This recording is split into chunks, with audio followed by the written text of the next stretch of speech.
Soyez sous solution, on retrouve l'apôtre de Jésus-Christ, l'apôtre Isao, Jojo, que beaucoup connaissent, le jeune marié. Apôtre, bonjour. Bonjour, papa, Willy. Voilà, j'ai quelques questions à te poser, des questions d'un ordre vraiment très biblique. Donc, je voulais savoir un peu au sujet du baptême. Il y a aujourd'hui beaucoup de divergences d'opinion. Certains pasteurs, certaines églises, même certaines grandes églises, on le sait, baptisent dans des piscines. Et d'autres qui exigent que ce baptême se fasse dans de l'eau, dans des cours d'eau. Est-ce que toi tu as un avis là-dessus? Est-ce que tu penses que c'est important de respecter une certaine logique ou de respecter certains rites au sujet du baptême? Je crois que si je lis dans ma Bible, je suis dans le livre de Marc chapitre 16, verset 15, le verset que nous connaissons très bien. La Bible nous dit ceci: puis il leur dit, allez par tout le monde et prêchez la bonne nouvelle à toute la création. Celui qui croira et qui sera baptisé sera sauvé, mais celui qui ne croira pas sera condamné. Et le verset 17 nous dira, voici le miracle qui accompagneront tous ceux qui auront cru à mon nom. Et là, on nous parle du baptême et de la foi. Donc, déjà, nous devons comprendre.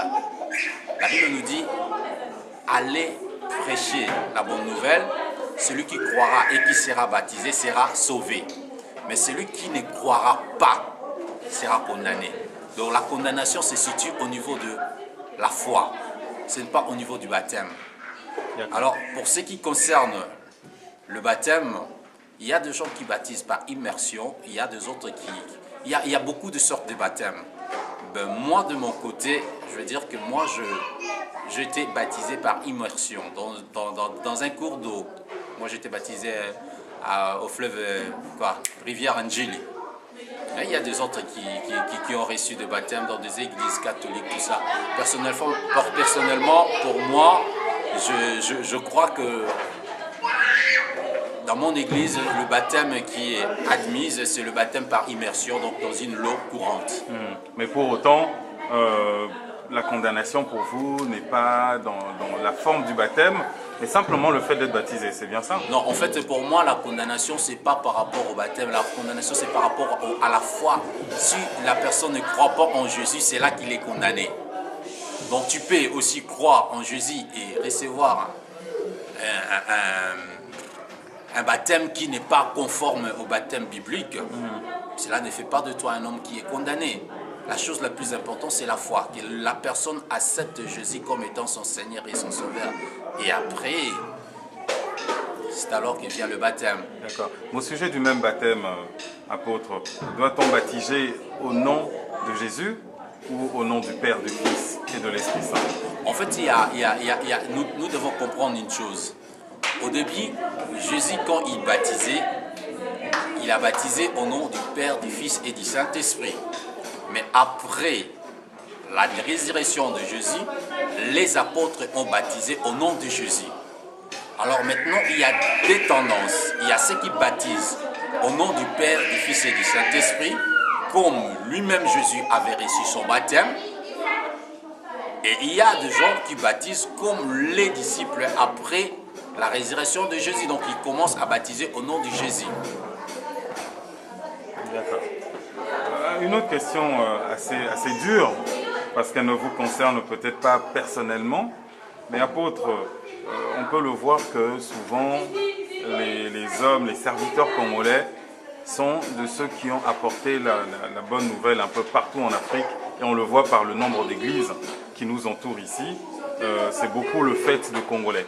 Dans le même mouvement, c'est quand même étonnant de voir que le miracle lui-même est devenu rare. Or, vous venez de le dire, Jésus a dit, voici les signes de ceux qui auront cru. Comment peut-on retrouver dans la même nation autant d'églises, autant de serviteurs, autant de gens qui se disent avoir cru, et finalement ne retrouver en eux si peu de signes? En fait, je parlais un peu sur comment dirais-je, je travaillais sur un message et dans ces messages, il était question de rebâtir l'autel pour qu'Élie puisse accomplir le miracle au Mont Carmel. La première des choses, c'était quoi? Il a fallu qu'il puisse mettre ensemble les 12 pierres, rebâtir l'autel et après il y a eu le miracle. Donc pour que nous puissions voir le miracle au sein de nos églises, nous devons premièrement rebâtir l'autel. Nous devons être sur l'autel, c'est-à-dire que nous devons être un sacrifice pour Dieu. Nous ne devons pas être à côté de l'autel. Lorsque nous sommes à côté de l'autel, là il n'y a pas de miracle. Mais si nous sommes sur l'autel, nous sommes un sacrifice, c'est alors que Dieu va accomplir sa parole dans notre vie. Le temps de miracle n'est pas encore passé. La Bible nous dit que Jésus-Christ est le même hier, aujourd'hui et éternellement. Si nous sommes disposés, si nous respectons sa parole, lui il est disposé pour accomplir des miracles au sein de nos vies et dans nos églises. D'accord. Merci beaucoup pour cette réponse. J'en viens à une dernière question un peu polémique, quoique souvent le bon sens européen dit qu'il est bon que les gens balayent eux-mêmes devant leur porte. Et on sait aujourd'hui que la plupart des pasteurs font correctement leur travail, mais certains d'entre eux ne le font pas toujours comme il se doit et saupoudrent à tout le monde une réputation qui est quand même assez malheureuse. Donc, alors que les pasteurs doivent aujourd'hui porter la responsabilité de l'Église de Jésus, pour beaucoup de gens aujourd'hui, à tort ou à raison, ils taxent tout le monde d'escrocs, de menteurs. Pourquoi vous ne faites pas, vous, et quand je dis vous, je ne parle pas qu'à l'apôtre Isaou, je parle aussi à tous les autres serviteurs, pourquoi finalement vous ne dénoncez pas plus que ça les pasteurs ou les autres serviteurs voyous qui salissent pourtant vos noms à vous tous? Je crois pas qu'il soit de notre devoir de dénoncer ce genre de serviteurs, mais nous devons avoir une autre approche. Nous devons les aimer et si possible les approcher pour leur dire que le Seigneur les aime et qu'ils doivent retourner auprès de Jésus, quoi. Et c'est quelque chose que vous faites? Moi personnellement je le fais. Je le fais quand je vois un frère qui est tombé ou bien un frère qui fait des choses qui ne sont pas bien, qui sont pas bien, tu sais que je fais, je l'appelle et j'essaie de lui dire mon point de vue.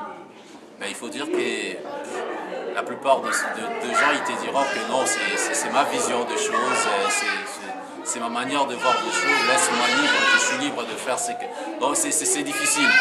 C'est vrai que c'est difficile parce que, vous l'avez dit, le mot vision, très souvent derrière la vision, ben, c'est un mot qui apparemment était très clair, mais aujourd'hui vous voyez qu'on y met un peu tout ce qui nous passe par la tête. Donc aujourd'hui, au nom de la vision, on s'autorise tout. Est-ce que vous pensez qu'il y a une exception sur les serviteurs? Est-ce que vous pensez que le Christ accepte, au nom de la vision, par exemple, une exception? Il y a des serviteurs qui marchent des fois de façon critiquable, mais qui disent, par exemple, il est marqué dans Osée, ne touchez pas à mes oins, et donc du coup, ils se mettent dans cette exception où ils ne sont pas critiquables. Non. Là, personnellement, moi, je ne suis pas d'accord. Parce que moi, je crois que Dieu demande à ce que nous puissions être des modèles. Donc, je dis toujours, dans la vie chrétienne, il faut que nous soyons un modèle. Nous devons avoir une vie qui est marquée par la personne de Jésus. Donc, il ne faut pas toujours se cacher derrière, il ne faut pas toucher à mes oins. Non. Ça, moi, je ne suis pas d'accord. Donc, nous devons, comme je le dis toujours, nous devons prêcher par notre manière de vivre, nous devons prêcher par notre comportement, nous devons prêcher par ce que nous sommes. Donc, nous-mêmes, nous devons être une prédication. Parce que, comme on le dit, les actes parlent plus fort que le mot. Tout à fait. Donc là, il faut que les hommes de Dieu puissent voir un peu leur manière de se présenter et surtout leur manière de se comporter devant Dieu et devant les hommes. Voilà, merci beaucoup pour Yesu Solution. Partage, c'était l'apôtre Isaou Jojo. Que Dieu vous bénisse. Merci, papa.